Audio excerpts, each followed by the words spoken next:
I'm absolutely delighted now to be joined by a man of just almost incomprehensible talent. You see him perform online, you go, nobody can be that good or that blessed with raw ability. Well, he is. He's also, to boot, an extremely charming young man. He's done his parents proud. His name is Elliot Loney. I'm going to repeat it because you're going to want to remember it. Elliot Loney. Comedian, voiceover artist, writer and director, and he's Melbourne's own as well. Good afternoon, Elliot. Thank you for having me, Tony. It's a pleasure being on the show. Well, it's a pleasure to have you in. Woody put me onto you. He said, you got to see this guy, and he showed me some videos, and I thought, get out. You started out not as a comedian, though. You started out as... Well, I was doing impersonations and voice acting and stuff. So I've always sort of been the class clown, and then the natural progression from the online world was to stand-up comedy and throw my hat in the mix. But I also coach tennis. So for the early genesis, I tried my hand at being a professional tennis player. Yeah. I just would love to blame it on injury, but I strictly just wasn't good enough. So I now turn my... hand into this, so that's what I'm doing now. Yeah, tennis seems to be a world of pretty serious people. Yep. There's, in tennis you've got that kind of elevated atmosphere where if somebody comes out with a large racket, it brings the house down. But they're all pretty serious at the end of the day, aren't they? Yeah, that's right. But it is interesting. I always draw the correlation between the nomadic lifestyle of tennis players and the nomadic lifestyle of and the solitude that comes with being a stand-up comedian as well. Yeah, like they're both very individual professions, right? So it is very interesting seeing that link, and I've always been very mindful of that. And so you're doing live work, or is most of your stuff online? Well, to be honest, I've just started doing more stand-up because I'm trying to build like a good hour. Yeah. So at the moment, I'm just sort of like building that hour, going to a lot of open mic nights and paid comedy spots as well, but just building that out, padding that out so that I can get a good show and tour it and use my social media as a means to sell tickets, basically. Well, speaking of, I mean, when I was your age, comedians weren't selling out the tennis centre. Yeah. I would love for you to actually put lots of bums on seats at the tennis centre by doing comedy. So is the aim now, because with social media you can basically perform anywhere, can't you? Would you be looking at going overseas? Absolutely. I think it's so amazing now living in this social media time, because with social media it's such a powerful tool, and I've seen so many people, so many comedians that I've gigged with growing up as well, that have just gone absolutely bonkers purely by putting videos online and then leveraging that and monetizing that, and these people are very well off selling out arenas across the country, and you probably would never even heard their names before. I know, it's extraordinary. Yeah. Now, I don't know what it's... The list of impersonations you do is mind-boggling, by the way. Can I meet your grandmother who... now, Bianca Woody and I all worked on overnights, and so we would have a lot of people who would call the program. Your grandmother apparently was one of them.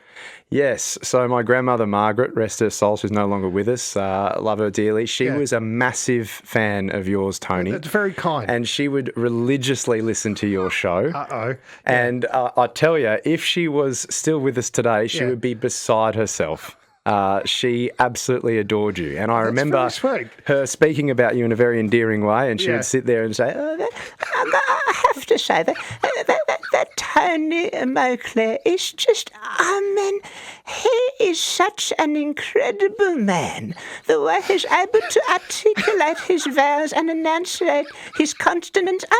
Tony Moclair is just a tremendous gentleman. He's so astute, and I just love the way he goes about it. Montclair, thank you. That made my day. That is so gorgeous. Tennis players, I mean... thank you to your... It was lovely to meet your grandmother, Elliot. But Rafael Nadal surely needs to sit down in front of that microphone and just tell us where he's at right now. Hello, Tony. Fantastic to be on the show. No, look, 3AW is, incredible station now. So it's very difficult for me right now because tennis has been my whole life now. So I am picking my wedgie now, getting the suntan on the anus in Mallorca, just trying to get as much sun as possible, So what's going to happen is Rafa going to be on 3AW a lot more now. I'm coming for you, Tony, because I'm very competitive and I want your job. That's, you might get it. I'm not sure if we're hiring at the moment, Rafa, because I think I think Nick Kyrgios has a tighter grip on the radio mic than you do. Is that right, Nick Kyrgios?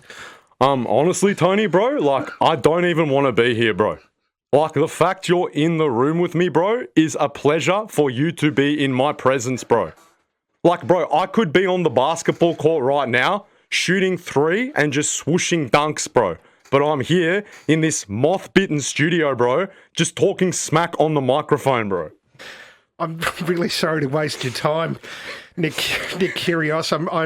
I apologise. Hey, let's lift the tone. Nick, can you get out of the seat? Because I've never met him. I've watched his show and I'm really excited to meet Bear Grylls, who must be filming a documentary here at 3RW. This is incredible. Yeah, right, Tony. I mean, I've been to some very barren and desolate places, but I gotta say, you know, this is amongst one of the most barren places I've ever been. I mean, really, I love the way you go about it. I mean, I'd love to get you on my show Running Wild with Bear Grylls, because I've watched you run your mouth, and I reckon you could really run that big, powerful rig amongst some big mountain ranges. I want to get you out there, Tony. It'd be great.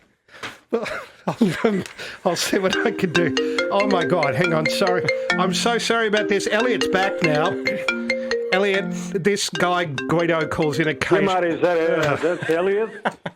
Mate, it's Guido Hatzis. And, mate, I just want to say, mate, doing the silly voices and, mate, taking off the way people speak, mate, it's not what it's about, mate. It's not, you know, it's not comedy, mate. What? No, mate. And, mate, you know, anybody can do impressions. Okay. All right? I can do a fantastic one of Elon Musk. All right? Okay. You ready? Yeah, let's hear it. You ready, Elliot? Yeah. Mate, this is how you do it, all right? You listen? I'm listening. Mate, I'm Elliot Musk. I built a rocket, mate. Easy. Later, loser. Oh, thank you, Guido. Sorry about that. Apparently, Elliot Musk is a person.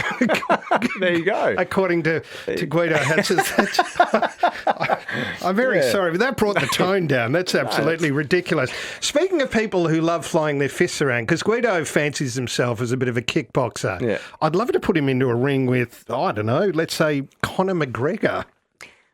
Well, the thing about that is, you know, he wouldn't last one round. You know, I'd slap his head clean off his body, you know. I'm one of the best pound-for-pound fighters there is. If Guido wants to step in a ring with Conor McGregor, it's not going to end well for the fella, you know. I'm going to slap his head off and bounce his head off the canvas, you know. I'd take your word for it, Conor. I really would. That is insane. Morgan Freeman, I saw him on stage, sharing the stage with you. Elliot Loney is who you're hearing at the moment. Comedian, impersonator, VO, artist, writer and director. Elliot, you can just summon up Morgan Freeman pretty easily, I would imagine. Well, damn. I tell you what, Tony, you remind me of my friend Danny Dufresne. My good friend Dandy. I get a warm, fuzzy feeling when I look at your face and hear your voice. You have a way of connecting with people, a walk about you, a certain way. I love the way you conduct yourself. You're an incredible man, Tony Moclair. I love you, Tony. Morgan Freeman. That was Morgan Freeman to a T, almost as beloved throughout the world as Dave Hughes, Warrnambool's Bull's own. Ducks of his year in year 12, Hughes, smart guy, but he then went into, I believe you went into comedy. Is that right, Dave Hughes? Yeah, that's right, Tony. Dave Hughes here, the Elon Musk of Warrnambool, yeah? Yeah, I'm a very smart guy. Got a 99.9 enter score. Very smart guy, yeah? Don't have much behind the eyes, but I'm very smart. I love stand-up comedy. It's one of my favourite things to do, yeah? Somebody who... I mean, we've had actors, we've had, Elliot, we've had some amazing, let's say, rugged outdoorsmen, if you like. We've had tennis players. I don't believe we've heard from former Prime Minister Tony Abbott, however. Is that right, Elliot? Yes, my name is Tony Abbott, and I'd prefer to not answer any questions. Okay, well, I won't put you on the spot. Can we keep the theme going though with world leaders, because of course we know Tony Abbott shirt-fronted Vladimir Putin, somebody who has. We don't know what his relationship is with Vladimir Putin. Perhaps we'd better ask the man himself, Donald Trump. Ladies and gentlemen, Donald Trump, Eric Tony, you're a fantastic guy. You're a great guy. I love coming in 3AW in Melbourne. Say it with me, folks. 3AW. It's a great show. Afternoons with Tony Moclair. What a fantastic slogan. I might put it on a bumper. It's fantastic. I love the way you go about it, Tony. We'll be back in a moment with more Elliot Loney, comedian and impersonator. Elliot Loney, you've heard his great work. If you're just joining us, you have missed the most faultless impersonations you're ever going to hear of Bear Grylls, Hughesy, Rafa, Trump, President Donald Trump, that is, Morgan Freeman, Tony Abbott. What's your process? What do you do? How do you channel these people, Elliot? Well, I think very interestingly, I was always I'm an only child. Yeah. And apparently, according to my parents, I spent a lot of time speaking to myself in my bedroom. Yeah. And when I was bored, I would just make up alter egos and have conversations with multiple characters. And I think from a young age, that kind of then fostered into me watching the television and seeing people speak and then trying to emulate them. And then I'd use it as social currency in school, so I would impersonate my mates and my teachers, and when they'd leave the classroom, I'd get up and teach the class and try and get laughs that way. So it would always be, it's just something that's just never ceased. And that makes you immune from bullying, doesn't it? Because there's a lot of comedians say that they got out of being bullied by being able to make people laugh. Yeah, well, that's right. Actually, on that, it was so funny. My dad got the newsletter from my old school the other day. Yeah. And he pulled that out and he said, "Oh, have a look at this guy. He's very successful now." And he said that he was bullied in high school. Do you recognise this guy? And he pulled out the folder out and I said, "Well, yeah, obviously, he looks a lot different from when I had my shoe over his face, but it's good to know he's kicked on. He's kicked on. You know what you did was character building. You played your part. I'd go around to his place and ask for some money. Not at all. No, I wasn't a bully, and I was never bullied because of that, I guess. Being able to make friends that way. Now, please indulge me before we get back to some more impersonations, but you have a World War II history link. I do, and I wanted to talk to you about that because I know that you're an avid aviation fan. Yeah. And my grandfather won a DFC. Get out! In the Second World War, yes. Where? A Distinguished Flying Cross? Distinguished Flying Cross. Yeah. He fought, he was very rare in the sense that, so I'm just trying to quote my dad as best I can here. Yeah. He fought in all of the theatres of war, multiple theatres of war. Really? Yeah. That's unusual. Very unusual. Yeah. So I think the reason why he won this DFC was amongst heavy gunfire, he sunk a German U-boat. What? Yeah. That's incredible. So he flew the long-range bombers. Yes. So the long-range Liberator bombers, I'm pretty sure they were. Okay, so with Coastal Command, that would have been? Probably. Flying out of possibly Northern Ireland. Yeah, potentially. Yeah, he has Irish background. long, boring patrols, punctuated by moments of sheer terror. Yes. Wow, that is extraordinary, because that was a very dangerous job. Yeah. Well, it's interesting because he got a written letter, or handwritten signed letter from Winston Churchill for these efforts as well. Really? Yeah, for sinking this German U-boat. Yeah. And the family still has that? No, they don't. It's been lost. You lost the letter from Churchill? Yes. Okay. Yeah. Is Churchill an impersonation that you do? I'd love to try. I haven't tried it yet. Give me a week, I'll come back. I'm sure I don't doubt it for a second. Yeah. There is a couple that we haven't heard before we let you go, Elliot Loney. Remember the name, Elliot Loney. Are there any more people that you think we should meet? Well, we haven't had Jim Courier one, perhaps. Jim Courier is a good one. We haven't spoken to McConaughey yet either. No, we haven't. Or Bruce McAvaney. Or Bruce McAvaney, yeah. So who would you like to speak to first? Let's chat to Bruce. Okay. Yes, I mean, Tony, you really are just a robust, strong, powerful athlete. And you know how excited I get about athletes. I feel like I'm sitting directly adjacent from Sirioli. And I'll tell you what, you've got such terrific serratus anterior, amazing biceps, incredible triceps, good quadriceps too. And if I look under the desk, I can see your calf muscles. They're pulsating, the veins, the sinew. You must be sitting about 3% body fat. I just want to lick your face, Tony. I really do. Bruce McAvaney, delicious. How would Bruce McAvaney go if he was in the same room as Matthew McConaughey without a shirt on? I dread to think. Tony Moclair, let me just talk for a little bit on that. I mean, I don't want to be in the same room as that Bruce McAvaney guy. I mean, if he saw me with my rippling pectorals and my 6 abdominis, he'd just about blow his mind. Come on, compadre, I'm one of the best looking men in Hollywood.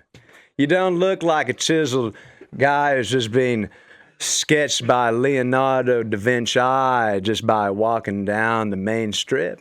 Come on, buddy. Okay, well, from that piece of Hollywood royalty, we've got Matthew McConaughey over here, who's tackled a lot of great roles. I believe Jason Statham has. Never done Shakespeare, however, Jason Statham. Is that right? Yeah, what's going on, mate? I mean, I'll tell you what, Tony. You got a certain way about you, mate. I feel like I wouldn't mind you getting into an action movie with me. How about that? If we could do that, yes, we could. We'd have no problem doing that, Jason. I'm not well hard though. Can we do? Can we have you, Jason Statham, play perhaps the most physically demanding role there is? That would be special comments at the Australian Open, playing a complex character named Jim Courier. What's going on right about now? Now let's talk about your tennis game, Tony. Like, I can talk to you right now and I can tell you've got an unbelievable forehand cross-court. The way that you hold the racket with a semi-western grip right about now, you're getting so much VMO on your shots. You're getting so much topspin, the volume, and the sheer athleticism of your body. You're an incredible athlete, Tony, and I want to see you at the Australian Open in 2027. Yeah. That's right. Come on, baby. Come on. I will see you there. I'm going to get you to judge this impersonation before we let you go, Elliot. Yeah. Elliot Loney, comedian, impersonator, VO artist. Leanne, good afternoon. Good afternoon. Hello. Good thanks. Bye, Effie. Oh, that's spot on. Yes. My best one is, thanks, Spencer. I'm very envious of you, Elliot. I think you're fantastic. Oh, the cat did a whoops in my beret, and now Yogi's going to say, "Hey, boo-boo, let's go steal a picnic basket." And then the blind factory.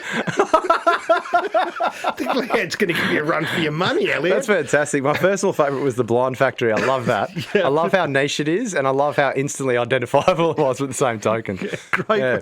Leanne, thank you. Where can we see you, Elliot? Where can we see you apart from? Well, tell us where we go online, but when can we see you live? Yeah, so it's just it's Elliot _Loney, ELLIOT _ LONEY on Instagram and across social media, Facebook, Instagram, TikTok, if you're young enough. Yeah. And of course, so at the moment I'm not advertising any shows. I might pop up during the comedy festival and do guest spots. Please do. But essentially, like I love going to the Comics Lounge in North Melbourne. I do a lot of gigs there. Awesome. The guys there are fantastic. And at the moment I'm just doing little spots around town. So I'm trying to build my hour up so that eventually then I can tour and take my show around the country, hopefully. I hope you take it around the world. You've got the talent. It's absolutely extraordinary. I've seriously not laughed that hard at anything, I reckon, since the day I lobbed on planet Earth. Elliot Loney, comedian, impersonator, VORs. What a delight to meet you. You're a terrific guy as well. So thank you, talented, you've got it all. And thank you so much for coming in. No, thank you. Thank you for having me on, and you're a great man yourself. Oh, so stop it. Elliot Loney, you heard him here on Afternoons.